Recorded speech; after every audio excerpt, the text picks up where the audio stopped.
Welcome back to the Unfiltered Healing Podcast. I know it's been a few months since our last episode. We've been doing a bit of rebranding, so we thank you for your patience. And we've got some phenomenal guests coming up in the lineup. Today is definitely one of those fabulous, amazing guests. Now, if you're on social media, TikTok, Instagram, YouTube, you've probably been hearing of this lady talking about all of these alternative, holistic methods of putting onions on your ears for an ear infection or putting salt in your water. And, this lady has just been blowing up on social media, and for good reason.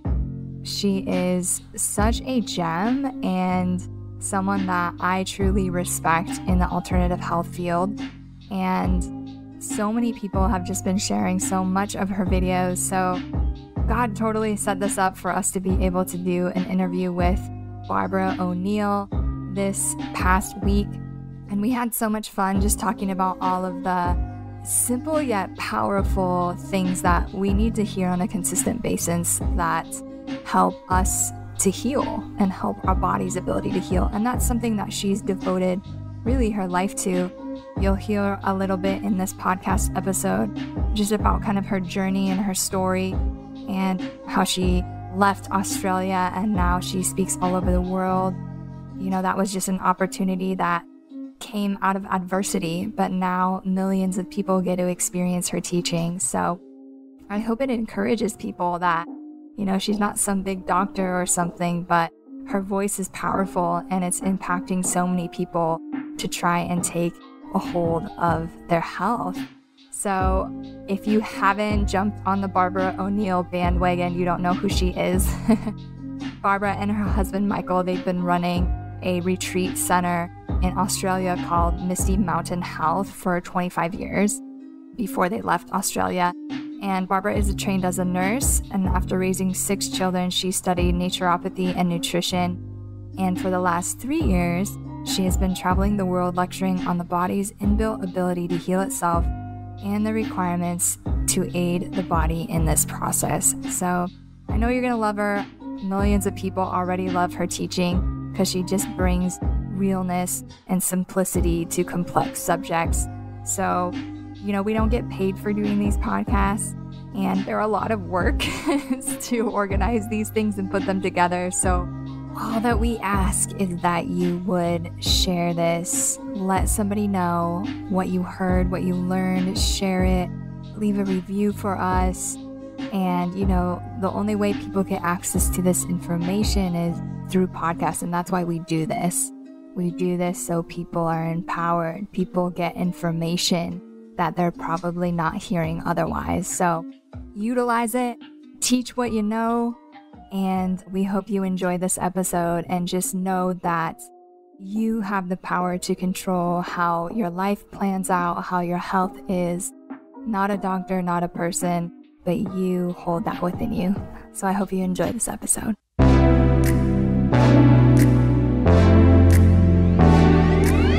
What do you do to take care of yourself? Welcome to the Unfiltered Healing Podcast with Dr. Rachel Hamill. I ain't Dr. Phil. I truly help you heal your mind. Connect with alternative medicine innovators that will challenge and empower you. It has the potential to change your whole life. Create natural balance for both your body and mind. Your health is very important. All while uncovering the truth behind modern medicine. This is crucial. It's raw, it's real, and it's unfiltered. Here's your host, Dr. Rachel. Barbara, it is such an honor to have you on the show today. Welcome to the Unfiltered Healing Podcast. Thank you, Rachel. It's a pleasure to be here. Well, it's pretty incredible to see how your teachings and videos have literally taken social media by storm. It seems like everyone in the holistic world who's online is talking about you, and for good reason. You have an incredible way of bringing to light different ways the body is made to heal itself through simple natural methods that you personally have also seen work. And you truly are a gift to our generation with so much wisdom and so much experience. It's really just refreshing to bring health back to the basics, which is what we're going to chat about more today. But before we jump into today's topics, for those of you who may not have jumped on the Barbara bandwagon yet, would you mind telling the audience a little bit about yourself? What got you to where you are today, teaching really around the world now? Yes, I never in my wildest dreams thought that this would happen. In fact, I still don't think I realise the full extent of it, because I've never been on TikTok or Instagram myself. But I really started this many years ago. We're probably looking about 1980, where I had two little children and I didn't want to give them drugs. I wanted to treat simple things like earaches, colds with natural remedies, and that's really when my quest began. And back then, there were still a few old people that knew about natural remedies. I don't think there are many now. I guess it's hard for me to think of myself of this, but I think I'm one of the elderly now. I've just hit 70. And so I feel a great responsibility to let it be known. And probably the most thrilling thing for me is when people stop me in the street and say, "Are you Barbara O'Neill? You saved my life." That is so nice. And I know what they mean. They heard the information, they implemented it, and it certainly is the body that is the one with the inbuilt ability to heal itself. And I also think the last 3 years have been a challenge to people, and I think that's also triggered people into looking at some alternatives. Yeah. So you didn't necessarily grow up with a knowledge of all of these natural remedies. Is that right? No, I didn't. I grew up in the average Aussie home that when you got sick, you went to the doctor, he gave you a tablet and you got better. But I guess what we're realising now, even if I hadn't taken the tablet, I would have got better. And right. I find that that's the biggest hurdle that with most people is to take control of their health, because from young children we're trained to give our health to doctor, and he'll give a tablet and you will be well. And a lot of people are starting to see that that's not working. Yeah. And so now many have gone to naturopath and want to place their health in naturopath's hands. But what I teach is no. God gave us the authorship of our own body. We are the ones that choose what we do, and that choice should be made according to information. Yeah, absolutely. Now, how did it lead to, because in Australia when you were still there, and you said, you were just searching for natural remedies for your children as a mom, how did it then develop into the, retreat center that you had there and being like a source of information or a place for people to come? What's kind of like the evolvement of how that came into play? Yeah, there's quite a large step from that to what is happening now. Yeah. Well, where I really started teaching was my friends would say, "What are you doing, Barbara? You're not going to the doctor. Your children are wrapped up in poultices and things." And I would tell them. But when it came time, when a crisis arose, they just go to the doctor. And I thought, I know what I can do. And I really believe that God impressed me to do this, to start meetings, to illustrate how to do the simple natural treatments. And I think my first meeting was in 1992. And about that time, my first husband, he was heavily into drugs and alcohol, and the children and I had to leave home. And I was a single mum for 4 years, and my daughter began to work in a lifestyle centre in Australia. So I moved up into the area, and a year later, the business manager asked me to marry him. which I agreed to because I'd known Michael for a while and I very much liked Michael. Anyway, a year after we were married, Michael said, I want to start my own health retreat. And we had a lot of children and they could cook and massage and garden. So they were our team. I said, who will be the health director? He said, you. I said, no, I'm just a mother. I just help other mothers. And he said, you'll be good. And he walked out of the room. Well, so that's how I became the reluctant health director because I'm quite shy, but my love to want to work for God, my love to want to help others, it overshadowed my shyness. And little by little, God was very good to me because the first program, there was only one guest. I could handle that. And then little by little, more came. And I discovered that the best way to learn is to teach. So that was probably where we married 1997. So we're probably looking at 1998. And I think it was probably about the year 2006, something like that, that we started to film my lectures because I was learning more and more and more and more. And the guests wanted to be able to take the lectures home with them. Anyway, one of the film sessions, because we do it every 3 years, and I think this one happened in 2011, the guy that filmed it, he asked if he could put it up on his YouTube channel, which we agreed. And that's really when it started to go worldwide. But this recent phenomenon, I don't know what happened there. People say, thank you so much for putting it up on Instagram. I said, I didn't.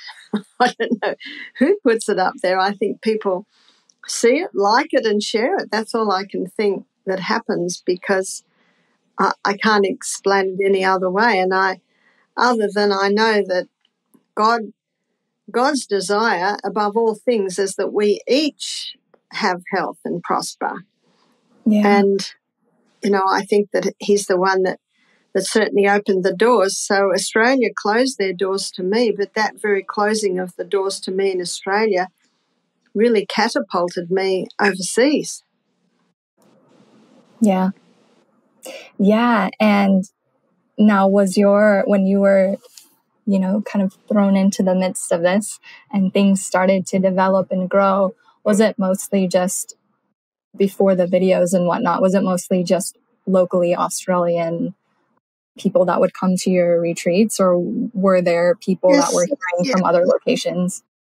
No, it was mostly Australia. But when the lectures went on YouTube, that's when people started coming from overseas. So in 2018, probably a quarter of our guests, sometimes a third of our guests, were from overseas.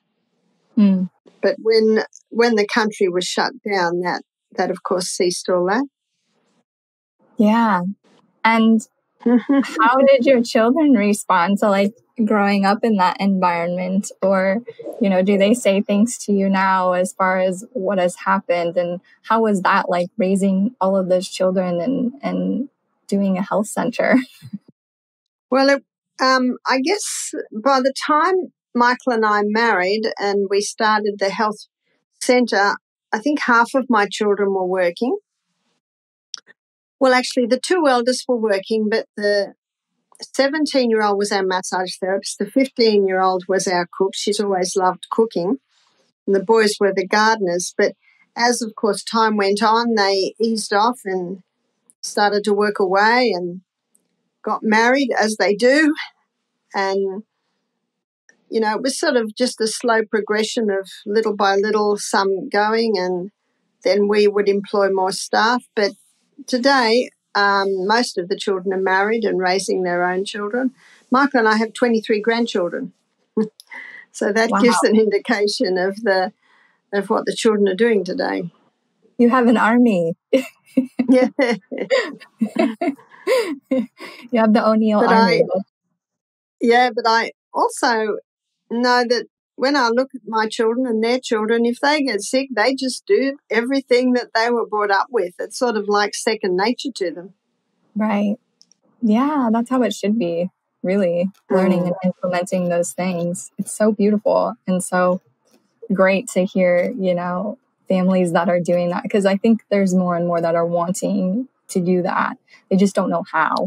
And so I think you just paved a way. You just paved a way for people to be like, oh, that's possible. And there's ways to do that. Now, your teachings and your center was so successful that you definitely got the attention of the Australian government. Now, when all of that, was happening, what was kind of going through your mind at that time? I know that you're a woman of faith, so we know that truth comes with persecution. But, did you feel like warned or prepared at all, like something like that was going to happen? Or what was kind of going on at that time? No, it was a real surprise. In fact, when the Healthcare Complaints Commission contacted me and said there's been some official complaints, when we looked at the complaints, we actually laughed because they were so ridiculous. And we thought, surely they won't even look at this, one complaint was that I suggest if a mother can't breastfeed to give her baby goat's milk. Now, babies have been raised on goat's milk for centuries, so we thought surely this will go nowhere. So what was the surprise is that it did. And when we realise, how it all went, we realise now it was really a political move, because my husband has a political party called the Informed Medical Options Party, and we think that they took me down to get at him. And it seems crazy that it could come to that, but as our lawyers said to me after I'd been through the tribunal, she said, I can't believe it. She said, they've got nothing on you. And my husband said, well, does that mean they'll lift the ban? Because when you're under investigation, you're basically banned. Right. And the lawyer said, no, she'll get a life ban, but she won't go to jail, because if she was guilty, she'd go to jail. Wow. That's unbelievable. That's the injustice of it. So when I did finally get the verdict that I had a life ban on me and I was forbidden to give any advice, I was forbidden to speak on health, or 10 years in prison, and a $10,000 fine. How can that be? I did mourn the loss, because all I've ever wanted to do was to help people.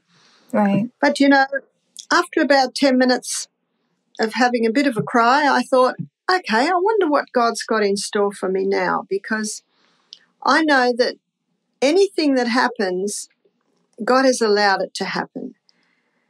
And so it was 2021. Well, first of all, Michael said to me, you've got a choice, Barbara. You can retire because you are retiring age, or you can go overseas. And I said, well, I feel so good. I've got more information in my brain and experience than I've ever had, so I feel it would be wrong to stop now. So I'll go overseas. So 2021, I was away 9 months. 2022, I was away 7 months. This year I'll be away 9 months. But in 2021, a lady said something to me and my light bulb in my brain went off. It was a light bulb moment. She was in Germany, and I was speaking at a conference. She said, Barbara, I'm sorry to say this, but we are so glad you were banned, because it has freed you to come over here. Yes. And when I heard the word freedom, I thought, the ban has freed me. I really was tied to Misty. I could never go away for more than a week, because I had to be there for the health centre. So I can now see why God allowed this to happen. He allowed it to happen so people would come to our retreat, not for me, but for the experience and the information. And also it has really allowed the information to go worldwide, to the point that Michael said to me, I'm thinking of writing to the Healthcare Complaints Commission and thanking them. Because it's really been instrumental in getting the information out in a way we would never have believed it. Yeah, it brings to mind that verse, the Lord sets you a table in the presence of your enemies. So it's like, you don't really know what's happening in that moment, but the Lord is like divinely setting something up to set them up, really. And yeah, sometimes it can be like that. And you're not alone. I mean, there's been I'm sure you've heard myriads of different doctors, health practitioners in the US too, that have been, banned and discredited and their licenses stripped and all of these things as well. But, you've continued to forge a way for the truth. And we are grateful for that because now we're chatting and it is the availability to do that. So, we know that you are just a endless well of information. But what are some of kind of your favorite topics to teach on? Because I know you have like so many videos out there. What are some of your favorite topics that just light you up? Yeah, it's hard to choose them, but I love speaking on women's health because there are so many women that are struggling, and I know the answer. I know how to free them. And I love it when Jesus said, one of his first things he read, he came to set the captives free, to open the eyes of the blind. And I think it's a privilege to walk in the footsteps of Jesus. And this has come in ways that it's hard to imagine.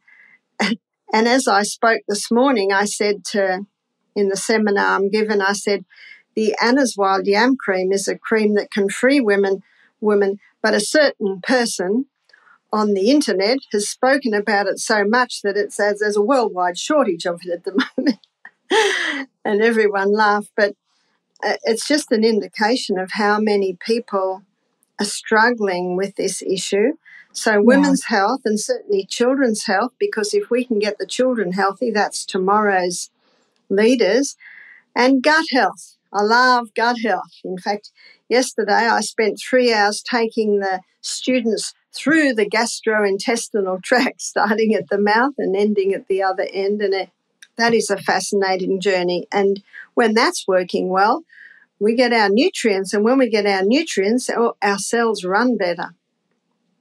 Yes. It's not just what you eat, but how well are you digesting what you eat? It's super important. That's right. That's right. Super important. Yeah. Well, I mean, I have a similar mission. I see all ages, but women's health, children, it's huge. It's huge. And there's so many that are just desperate. They've gone through all of the ropes of everything and they're desperate for that stuff. So I'm not surprised that you're back ordered for like months because it's an epidemic and some things that God's called me to do as well. But, among some of those topics, one of the topics that you also teach about is the 8 laws of health, which is not just women, it's generalized for all of the population.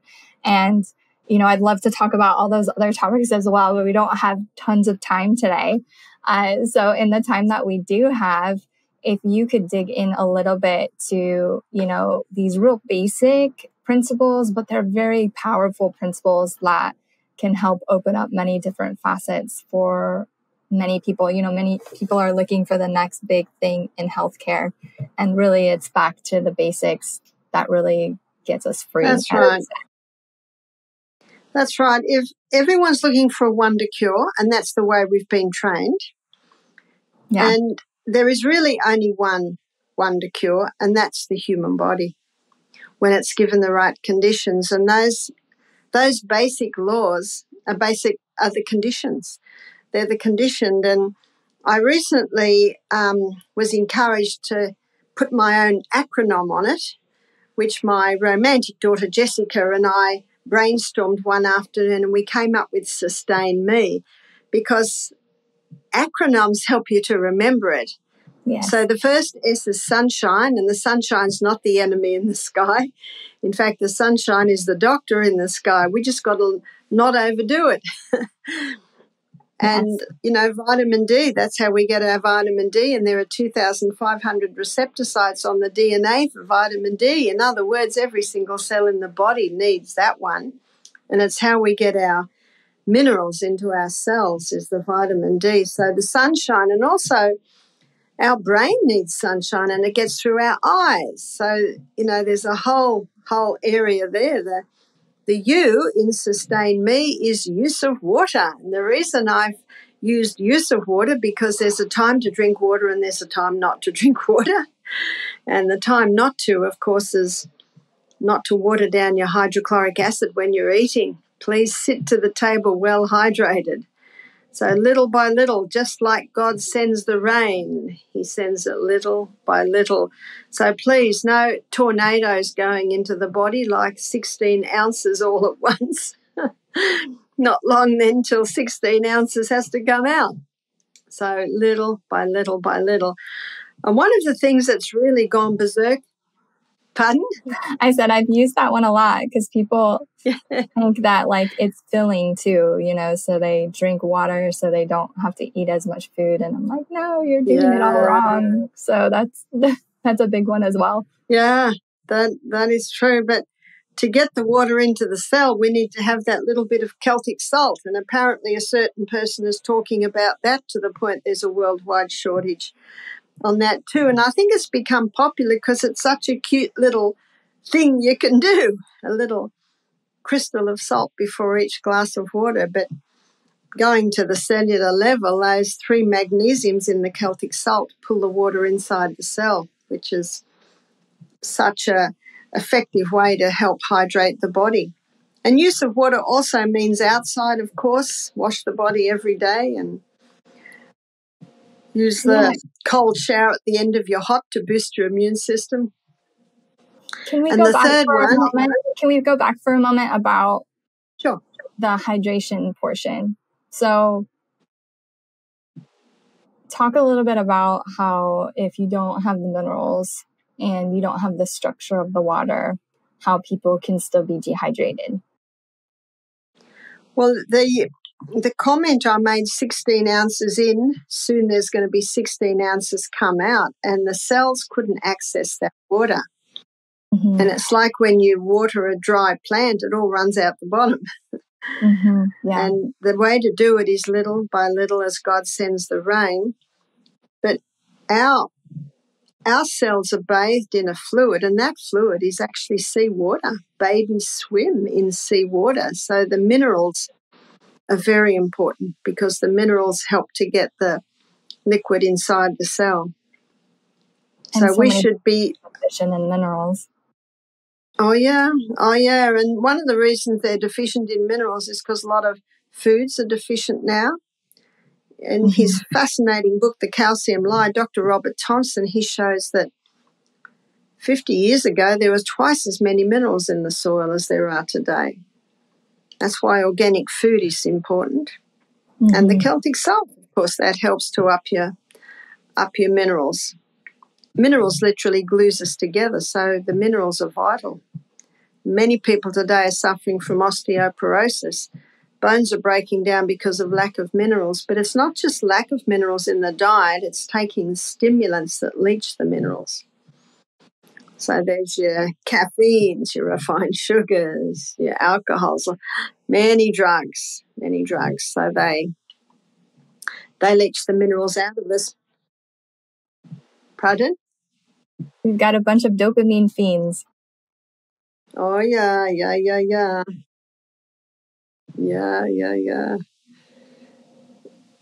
So there's a way to drink and there's a way not to drink. That's why I use the term use of water. But the third one is sleep. Now, there's an epidemic of insomnia, that's for sure. Yeah. And insomnia wasn't a big issue until technology became big. People are turning night into day. And that really disrupts the circadian rhythm. So your circadian rhythm is the rhythm that your brain runs at. And Dr. Neil Nedley, he found that 80% of his depressed patients, their circadian rhythm was out.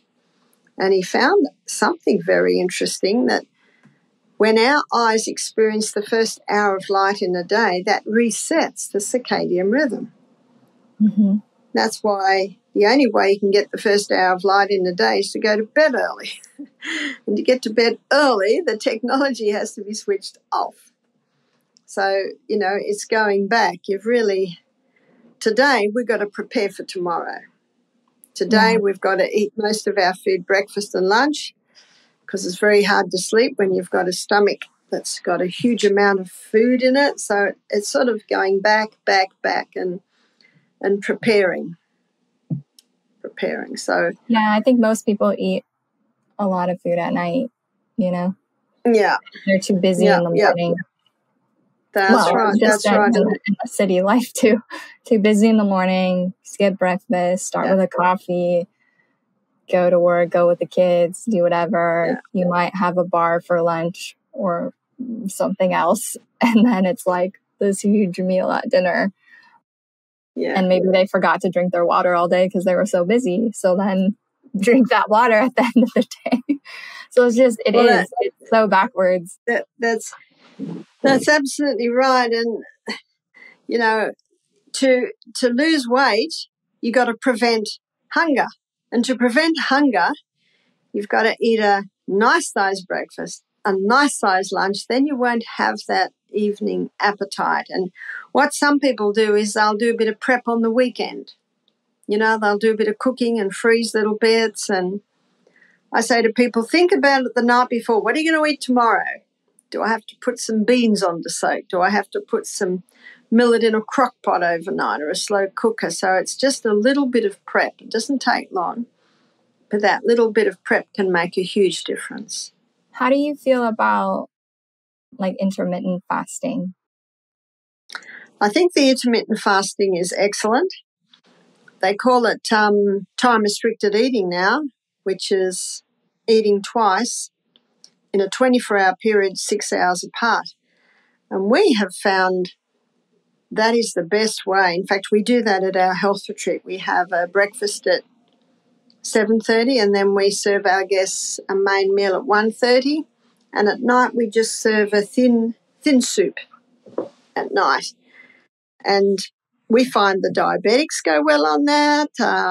People are getting great weight loss on that. We find that the heart beats better because, when you go to bed with a huge meal, that actually puts a load on the heart. And, of course, that's number one killer in the world today is heart disease. So that time-restricted eating has benefits in many ways, and they're also finding that it's helping with mental issues as well.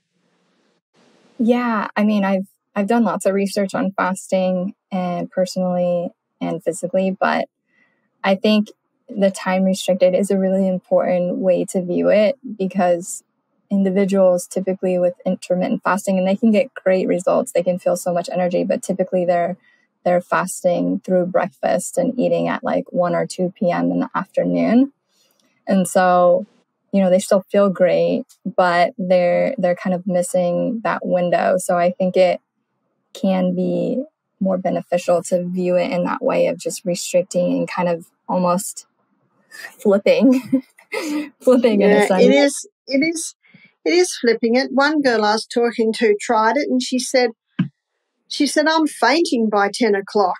She said, I can't wait till 1. And she said, and I'm so hungry at night, I eat too much and then I can't sleep well. So It's actually flipping that around. And to be able to do that, there's usually necessary for a little bit of prep in the afternoon or evening to make the morning a bit easier.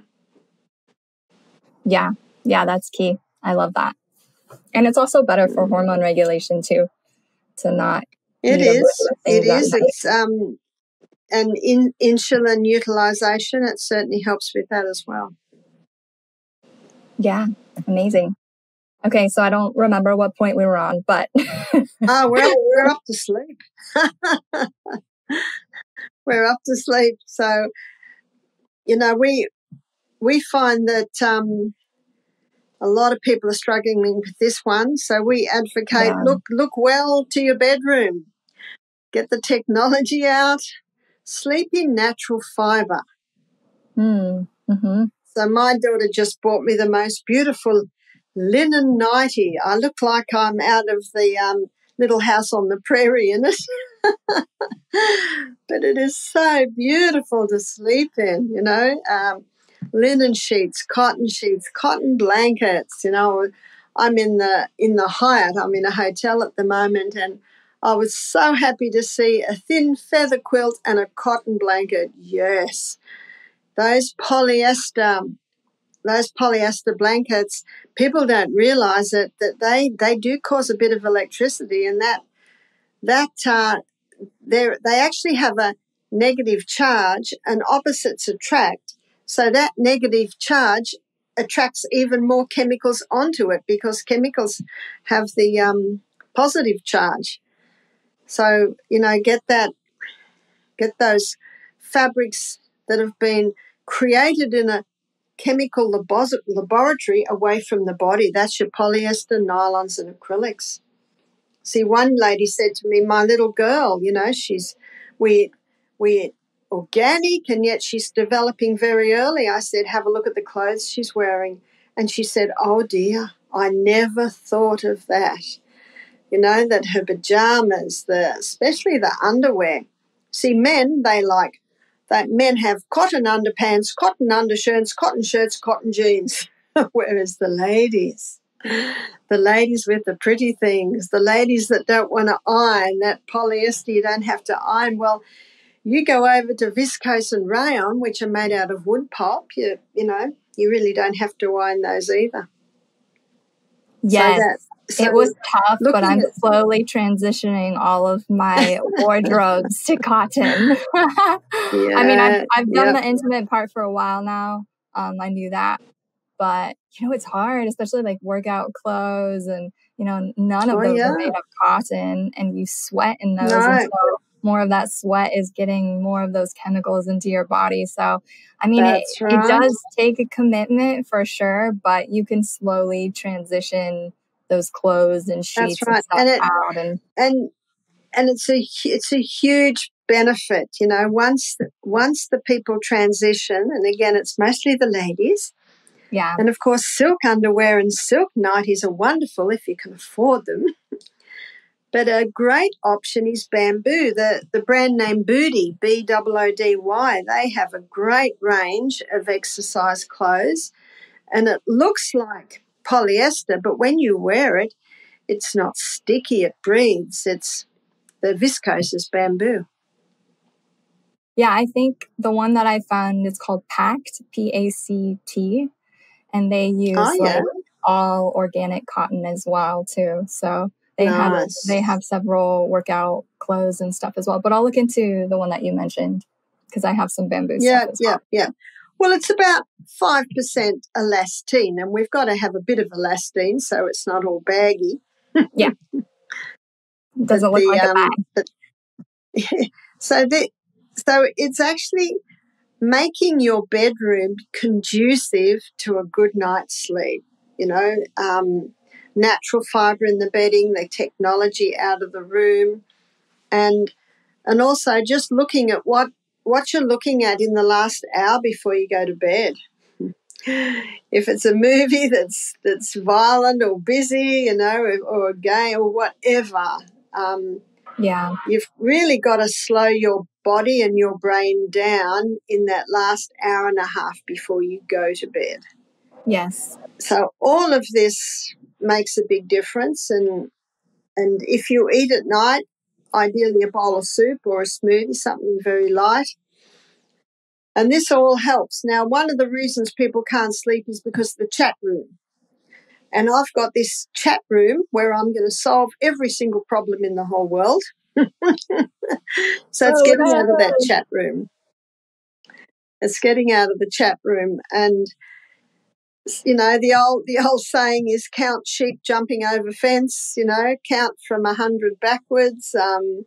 One lady said she just pictures someone in her life from her childhood who was very close to her, or, you know, picture something that brings you joy, or someone that is very special to you, and the other is singing little hymns or, you know, humming tunes in your mind, or saying poetry. I guess not a lot of people memorize poetry. I love memorizing the Bible, and I've got a lot of bits and pieces in my mind, so that's what I'll do to get out of the chat room. I'll go over some of the things I've memorized. So it's just acknowledging the chat room. I think we all have a chat room. Mm-hmm. And it's just getting out of there, because that's something that will keep you awake. And if you get annoyed with the fact that you can't sleep, you will never sleep. And the Bible says in 1 Thessalonians 5:18, in everything give thanks. So when you're lying there, you say, thank you, Father in heaven, I can't sleep. Now I can talk to you. Yes, So I was it's just lots going of to little... say gratitude is a big one for me, at the end of the day too. So, repeating the promises of God and whatnot as well. But it's also just like going through your day and having gratitude and what happened, what was good, and just like recognizing that you've done everything you can possibly do. And now God gets to work. That's true. It's counting the roses in the rose bushes and not the thorns. Yes. No, perfect analogy. That can make a big difference. I read a fascinating book. It was called Why We Sleep by Dr. Matthew Walker, and he's a British neurologist, and he shows without any doubt that we need 8 hours a night. Now, when I read this, I trained myself back into 8 hours. You see, 6 hours you feel okay, but if you only have 6 hours, all the processes that God designed to happen in the night to revive, recharge, and boost us, they can't be fully played out. So I say to people, you've got a choice. 8 to 4, probably my favourite's 9 to 5, or at a stretch in the summer, it could be 10 to 6. And so it's training yourself back into that. Restorative sleep, because I mean, people can say they're sleeping for, 7-8 hours, but they're not refreshed, they're not restored. So there's a difference of that too. But yeah, the time is also very important. Yeah, because our body clock is certainly in sync with light and dark signals, with the moons, the tides. So yeah, it's night. As a nurse, I used to sleep all day and work all night, and I never felt very good, because it's the night time that God designed we sleep. Yeah, night shift workers are very hard to regulate. Yeah, that is true. That is so true. Tough. I feel for that. I'm thankful for them, but it is tough for sure. So they just have to find some way to help regulate their system. Well, that's true. There are ways that you can encourage it, but I do say to people, someone's got to do night duty. We recognise that, but try and, if we spread it out so everyone only has a couple of nights a week. Yes. It can help. Yes, absolutely. And the next one, so we've done SUS, sunshine, use of water and sleep, and the next one is T. So right in the middle of these laws of health is trusting God. And trusting God takes in all the emotional, spiritual, and the mental aspects of disease. It's in Isaiah 26, verse 3. The Bible says that God will keep him in perfect peace when his mind is stayed upon God, because he trusts in God. And we, more than we think, we choose what our mind is stayed upon. So we can stay on the roses or the thorns. And I think everyone's been challenged with this. That's what I had to do when I received the ban. I had to concentrate on the roses and have a look where God was taking me now, and trusting that my Heavenly Father knows the best for me, trusting that he has a plan and a road for us, and he certainly does.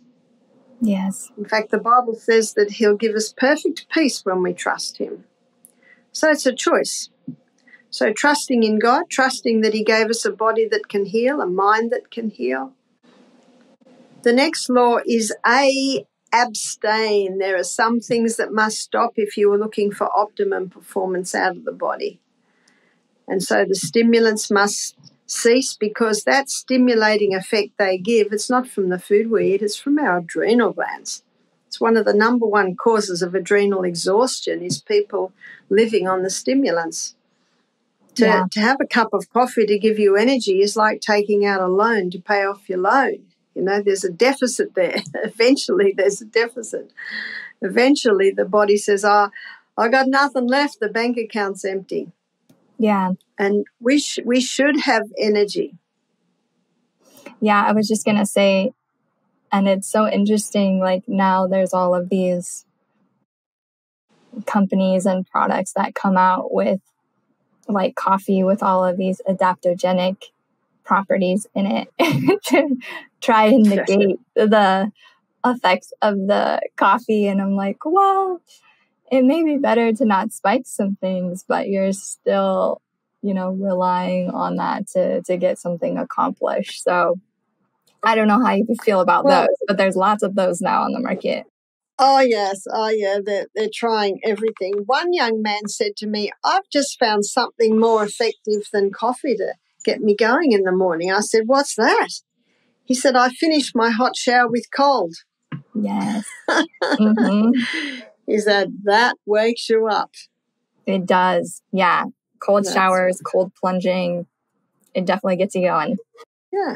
Well, so people say to me, well, what can I do to get myself going in the morning? I say, well, why do you need to get yourself going? Is it because there's too much technology around your bed? Is it because you ate too late? Is it because your bedroom window's not open? Is it because you had too much coffee yesterday? Because when I wake up in the morning, I feel great. But then again, I do everything that one must do to be able to feel great. And the Proverbs, well, it's a proverb in Ecclesiastes 5:12. It says, the sleep of a labouring man is sweet.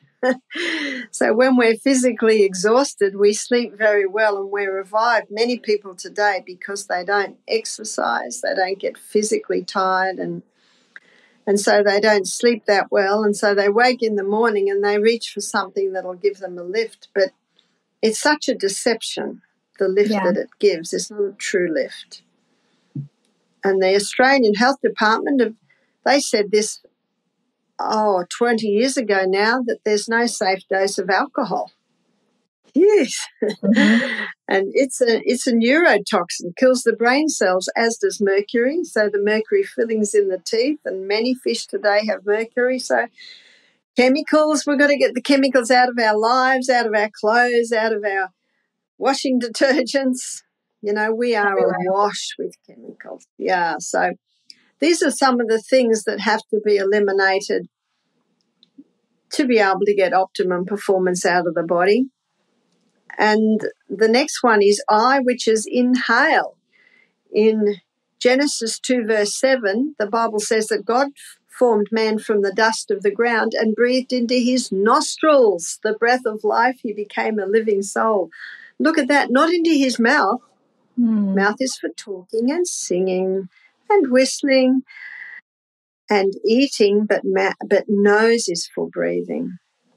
And nose purifies the air, warms the air, humidifies the air.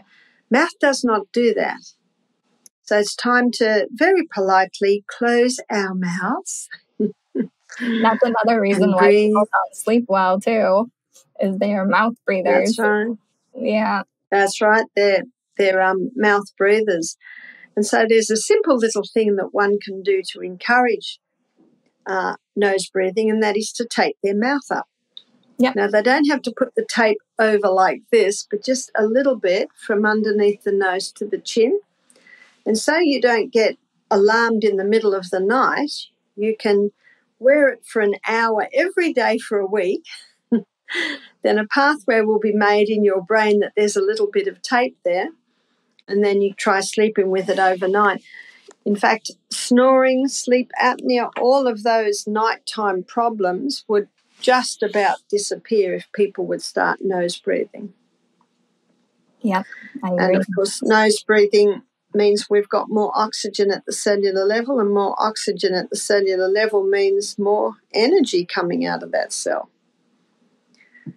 So the N for sustain is nutrition.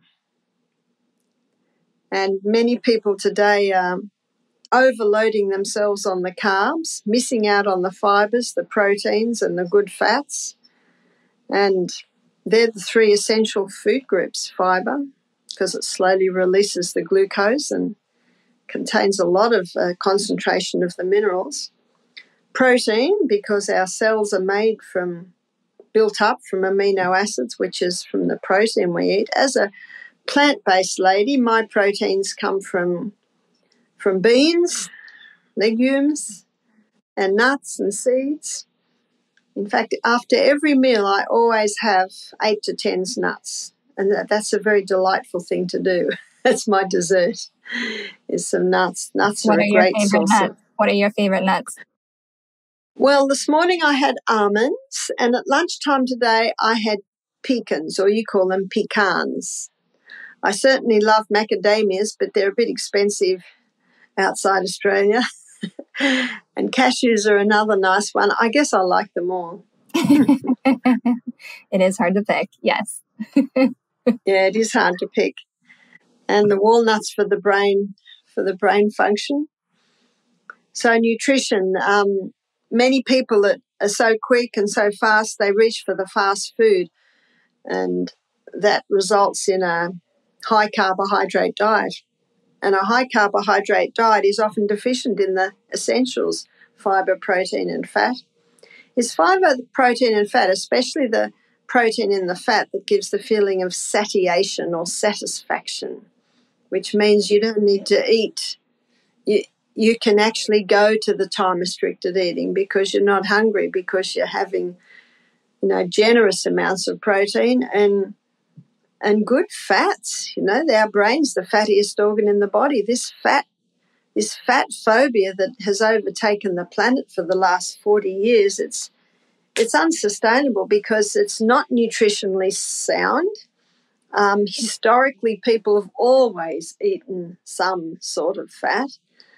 And I think an awareness is just starting to happen that fat is not our enemy.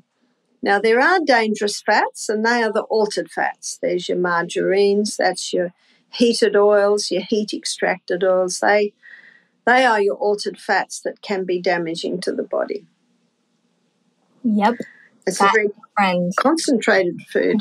But I also think but I also know that, and I know you know this, it's not just fast food, but it's also just like all of these processed and packaged things, because, even in the health world, there's, so many now like gluten-free products. And if you read the labels, they're just as bad. So it is. Yeah. You have to right. You just have to get really good, number one, at reading labels, but also, getting away so much from so much like easy processed. Yeah, it's a matter of deciphering what it is and what it all means. And yeah, I think the fast food companies know that we're busy, and they have these words, like pure and healthy. I say, people, be aware of those two words. Yes, or natural. Because, yes. Yeah, natural chemicals. Yes. Yeah, it's like MSG's given the name, it's got the name of natural in it. It's, it's scary stuff. Yeah, they do that a lot, especially with all those artificial sweeteners, they're toxic stuff. So you have to they are reading. Toxic. That's right. So a good guide is to eat it if it comes from the hand of the Creator, as in its natural state as possible. I agree with you there. So what are we up to now? Well, we've done sustain. Now we've got the me. So M is moderation. So moderation takes into consideration that all good things should be done in moderation, and also moderation in eating. And that brings us again to the time-restricted eating. Is use your time moderately. Also, the body loves routine. It really loves doing the same things at the same time every day. I learned this when I had my children. I quickly learned that children are very happy when there's a routine, when there's guidelines, and believe it or not, our whole body is. If you do the same things at the same time every day, you'll evacuate at the same time every day, and that's very convenient to know when that's going to happen. You don't want it happen in the middle of a plane trip or the middle of the bus, and that's where moderation comes into it. It's even good food can turn to poison if too much is put into the stomach. Yes, or too much obsession over it. Yeah. And then the last one is exercise, called the forgotten remedy. I say to people, we're training for something more important than the Olympic Games. It's called life. And I want to enjoy my latter years. And to enjoy my latter years, I must look after my body. And God designed that this body be in daily activity, and that activity is its preserving power. That's your preservative, is exercise. When I meet people that are looking good in their latter years, I know that they exercise because it's really the only way to do it. And if you want more energy, exercise. Because when you exercise, you breathe deeper, you take in more air. That means more oxygen at the cellular level, and when that cell has adequate oxygen, it'll give 18 times more energy compared to the cell that doesn't have oxygen. Mm-hmm. What are some of your favorite ways to exercise and like times? Are you more like you work out in the morning or you work out in the evening with your routine? Well, I like the morning because over the evening I'm too tired. I just want to sit down, lie down. I just want to relax. But in the morning, I have, and also I find that if you do it in the morning, you reap the benefits all day long. So you reap the benefits physically, yes, mentally, spiritually, emotionally. It's a great reward to just put that little bit of time in. The rewards far exceed the effort put into it, is what I find. And I read this in an old book. It said, in a short time, you will so realize the benefits of pure air and exercise, you wouldn't live without these blessings. And I memorized it because I thought that's exactly what I have found. Yeah, I tell people, I always say, unfortunately, fortunately, because God used it as he does with everything. But I was very ill, very young in my life. And, movement for several years was virtually taken away. I wasn't able to move. And so when I tell like family and friends and patients now, a lot of the time, like exercise is such a gift, I don't do it to like look a certain way now. It's just more, wow, I have the capacity and ability to do that. And yes, it's good for me as well. But, so many people view it as a chore, like I have to do this. And it's like really when something's taken away from you, and you're unable to do that, it is such a gift when you flip that and you turn it and you're just like, wow, I get to do this and I get to move my body, and what a blessing it is. And so I try to encourage, especially my, real physically ill patients, to begin to switch that way. And it does change your mindset as well. I mean, you don't have to go lift 500 pounds, but, No. do things that you enjoy. And it doesn't have to be a chore. You view it as, a blessing. You start where you are. And it is fun being in a body that works. So when I was in Colorado a couple of months ago, we went to the Rocky Mountain National Park. And there was a 20-year-old and a 25-year-old with me, the age of my grandchildren. And we walked around Bear Lake, and I thought, that was good. Let's keep going. And we went up to Emerald Lake. That is quite a climb. You get to see amazing things when you live in a body that works, and it's fun living in a body that works. But there's another aspect of it, and that is doing things with young people. It's great because in the older mind, there's so much to share. But they're not going to come and sit next to you in an old folks' home, but you'll be able to talk to them if you climb mountains with them.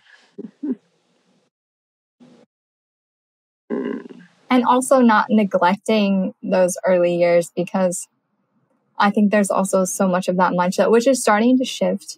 But, if you don't feel anything when you're young, you just continue doing what you're doing until something breaks down, and then they're forced to deal with themselves.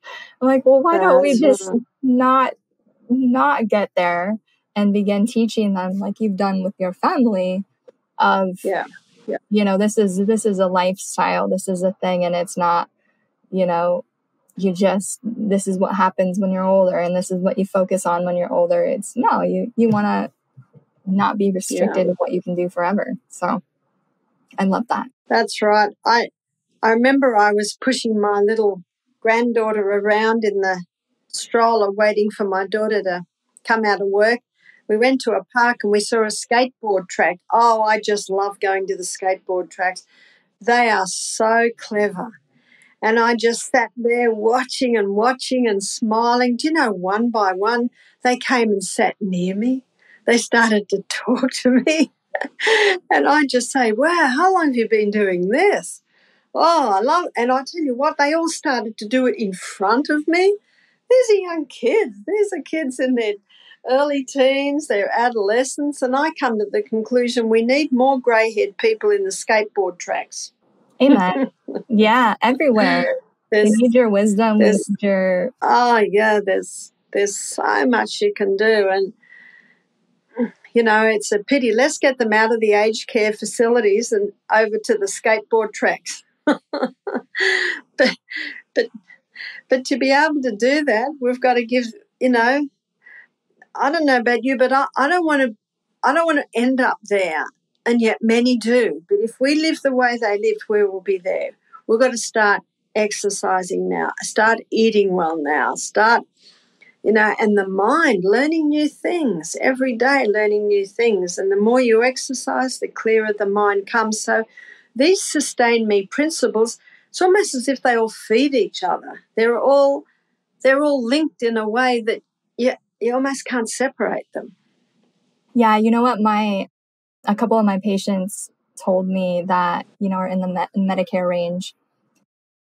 It really just fueled me. But they said that for Medicare, legally, as a Medicare physician in Western medicine, they are legally bound if the cholesterol of a elderly person is below, I think it was 100, that they are legally bound to give those patients or recommend cholesterol lowering medications.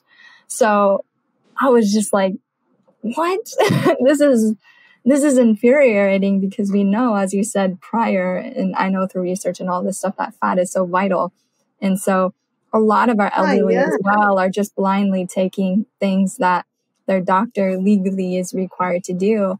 And of course, they don't have energy and whatnot to even live to the fullest of their life. So if anyone's listening that is of that range as well, stop those things. Stop That's those right. things, and you can get back to it. But it's just, you got to remember. An important point is that I am the master of my destiny. I am the one that chooses what I do or what I don't do. So that doctor is legally bound to advise, but it is me that says, no, thank you. And it is true that if the cholesterol goes under 150, the brain doesn't work well. So this is a big contributing factor to Alzheimer's. A nutritionist told me this, that graduated from nutrition school 40 years ago. She said, we were told that 300 was perfectly fine. And only 2 weeks ago, a pathologist said to me, well, she said, she was in her 70s, so she said back 40 years ago, 350 was perfectly fine. And yet if someone is 220 today, they're told that, that's very dangerous. Yeah, 100. So people say to me, people say to me, do you know what your cholesterol levels are? I say no. I've never had a test and I don't plan to. Well, Barbara, this has been so amazing, and you gave us so much information today. And we're so grateful for you and all that you do. Do you have any last words to leave our guests today?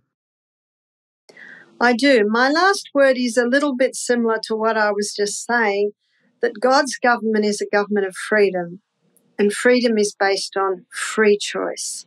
So no matter who says to you, you got to do this, your answer is, thank you so much for your advice. I'm going to seriously consider this. Because the fact is, I am the master of my destiny. I am the one that chooses what goes in and what doesn't. And the front part of the brain where we make our decisions is where reason, intellect, and judgment is. And when you understand that, you realize that every decision we make should be made according to reason, intellect, and judgment. So please make informed choices. Find out what is in this. Find out what it does to you. And if your gut feeling is no, never go against your conscience. Never go against your common sense. But trust your body, trust your mind, and trust that gut feeling, because we each are the master of our destiny. Amen and amen. I can't thank you enough for coming on today, especially with your insanely busy schedule. May God continue to bless you, Barbara, and protect you. And thank you for continuing to shine Him in all that you do. Thank you, everyone, for tuning in. Make sure you let somebody know what you learned today by liking and sharing this video. And we will catch you all on the next episode.